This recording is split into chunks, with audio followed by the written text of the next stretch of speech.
नमस्कार। आज हम भारत के एक बहुत ही महत्वाकांक्षी, शायद सबसे बड़े शहरी प्रयोगों में से एक पर नजर डाल रहे हैं, धोलेरा स्मार्ट सिटी।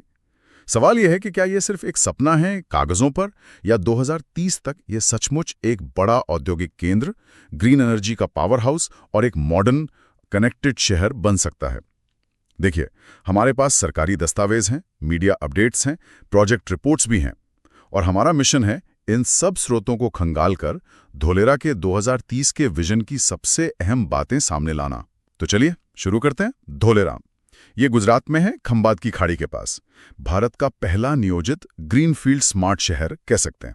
मतलब बिल्कुल नई जमीन पर स्क्रैच से बनाया जा रहा है। हाँ, बिल्कुल। और इसे स्टेप बाय स्टेप, मतलब चरणों में एक इंडस्ट्रियल और अर्बन सेंटर की तरह डेवलप किया जा रहा है। और यहाँ दिलचस्प बात यह है, ये सिर्फ एक और शहर नहीं है, इसे एक विशेष निवेश क्षेत्र यानी SIR के तौर पर बनाया गया है। अच्छा, ऐसा यार। हाँ, इसका मतलब है कि इसमें उद्योगों के लिए अलग जोन होंगे और साथ ही पूरा स्मार्ट सिटी इंफ्रास्ट्रक्चर भी होगा, सब एक फॉर्मल प्लान के तहत। तो ये दर्जा शायद इसे खास बनाता है निवेशकों के लिए। हाँ, बिल्कुल। ये दर्जा शायद नीतियां बनाने में और तेजी से मंजूरियां दिलाने में मदद करता है। निवेशकों को आकर्षित करने के लिए ये जरूरी है। समझ गया। तो ये डेवलपमेंट कई फेज में हो रहा है ना? हाँ, हमने देखा कि इसे TP स्कीम्स में बांटा गया है। हाँ, टीपी मतलब? Town planning schemes. ये लोकल लेवल पर डिटेल डेवलपमेंट प्लान होते हैं। और हाँ, फेज वाइज रोल आउट है। और हाल की सरकारी रिपोर्ट्स और अपडेट्स देखें तो अभी फोकस फेज 1 के कोर इंफ्रास्ट्रक्चर पर ज्यादा है। कोर इंफ्रास्ट्रक्चर मतलब सड़कें, पानी, बिजली जैसी बुनियादी चीजें।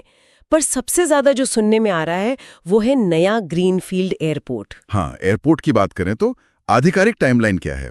एविएशन मिनिस्ट्री के हिसाब से तो दिसंबर 2025 तक तैयार होने की उम्मीद है। जी हाँ, दिसंबर 2025 का लक्ष्य रखा गया है। अगर ये समय पर हो जाता है तो कनेक्टिविटी के लिए ये बहुत बड़ा गेम चेंजर होगा। बिल्कुल। और सिर्फ एयरपोर्ट ही नहीं, फेज 1 का पूरा लक्ष्य, जिसमें अहमदाबाद से एक्सप्रेसवे लिंक है, शहर की अंदरूनी सड़कें, दूसरी यूटिलिटीज और शुरुआती इंडस्ट्रियल एरिया भी शामिल है, वो सब 2025-2026 तक चालू होने का अनुमान है। और फिर जाहिर है 2020 के दशक के आखिर तक और भी विस्तार होगा। अच्छा, तो अगर हम 2030 की तस्वीर सोचें तो क्या बड़े बदलाव दिख सकते हैं? एक चालू इंटरनेशनल एयरपोर्ट और कार्गो हब तो हो गई। हाँ, जो धोलेरा को सीधा ग्लोबल सप्लाई चेन से जोड़ेगा। और अहमदाबाद तक बढ़िया चौड़ा एक्सप्रेसवे। इससे तो माल ढुलाई का समय काफी कम हो जाएगा उद्योगों के लिए। और क्या? इसके अलावा बड़े बड़े इंडस्ट्रियल पार्क्स होंगे, खास तौर पर फोकस सेमीकंडक्टर और सोलर एनर्जी जैसे जो फ्यूचर इंडस्ट्रीज हैं उन पर है। अच्छा, ये महत्वपूर्ण है। और हाँ, इंटीग्रेटेड स्मार्ट सिटी सर्विसेज जिसे स्मार्ट ग्रिड्स, पानी का बेहतर मैनेजमेंट, शायद कनेक्टेड ट्रांसपोर्ट सिस्टम भी, ये सब शहर को रहने लायक भी बनाएगा, सिर्फ इंडस्ट्रियल नहीं। इतने बड़े विजन को हकीकत बनाने के लिए प्लानिंग किसने की है? हमने कुछ अंतर्राष्ट्रीय नामों का जिक्र देखा था। हाँ, ये जानना जरूरी है। जो ओरिजिनल मास्टर प्लान था उसमें हैल्क्रो जैसी जानी मानी UK बेस्ड फर्म शामिल थी। बाद में AECOM जैसी कंपनियों ने डिटेल्ड इंजीनियरिंग और इम्प्लीमेंटेशन प्लान्स पर काम किया। तो मतलब ग्लोबल एक्सपर्टीज का इस्तेमाल हुआ है। बिल्कुल। और इस तरह की मजबूत ग्लोबल लेवल की प्लानिंग जरूरी भी है, खासकर जब आप बड़े इंटरनेशनल निवेश की उम्मीद कर रहे हो। इससे निवेशकों का भरोसा बढ़ता है। और क्या निवेशक आ रहे हैं? कौन से बड़े नाम हैं जिनकी दिलचस्पी दिख रही है? रिपोर्ट्स के मुताबिक टाटा ग्रुप है, जिनकी एनर्जी और सेमीकंडक्टर में गहरी रुचि है। हाँ, सुना है। महिंद्रा लाइफ स्पेस है, जो इंटीग्रेटेड सिटीज और इंडस्ट्रियल क्लस्टर्स बनाते हैं।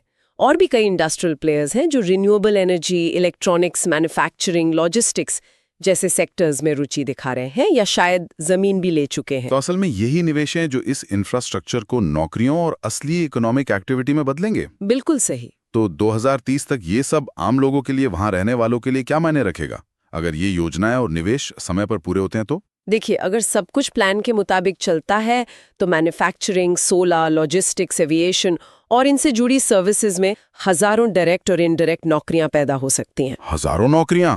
ये तो बड़ा असर होगा। हाँ, ये एक बड़ा इकोनॉमिक इम्पैक्ट होगा। और रहने की जगह मतलब सिर्फ फैक्ट्रियां तो नहीं होंगी ना?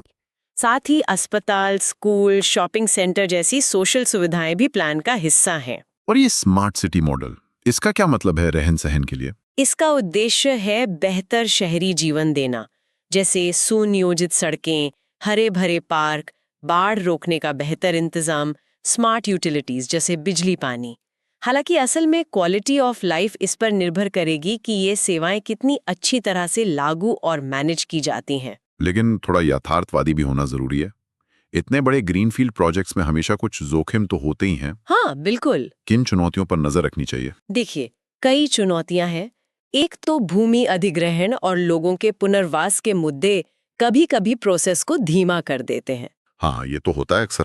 फिर फंडिंग लगातार मिलती रहे और प्राइवेट निवेशक सच में आके अपनी योजनाएं टाइम पर शुरू करें, ये बहुत जरूरी है। एनवायरमेंटल क्लियरेंस लेना और उन्हें बनाए रखना भी एक लगातार चलने वाला काम है। और हाँ, कंस्ट्रक्शन में देरी का रिस्क तो हमेशा ही रहता है। तो जो दिसंबर 2025 एयरपोर्ट वाली डेडलाइन है, वो काफी महत्वाकांक्षी लगती है। निश्चित रूप से महत्वाकांक्षी है। यानी सिर्फ योजना बना लेना ही काफी नहीं है, असल काम तो उसे लागू करने में है। बिल्कुल। पूरी सफलता इस पर निर्भर करती है कि काम लगातार और कुशलता से हो। प्राइवेट इन्वेस्टर्स को वाकई आकर अपनी फैक्ट्रियां बनानी होंगी। और जो सपोर्टिंग इंफ्रास्ट्रक्चर है, जैसे घर, स्कूल, अस्पताल, वो भी साथ साथ बनना चाहिए।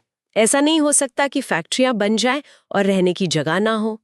तो कुल मिलाकर अगर हम अंदाजा लगाएं, 2030 तक धोलेरा कैसा दिख सकता है?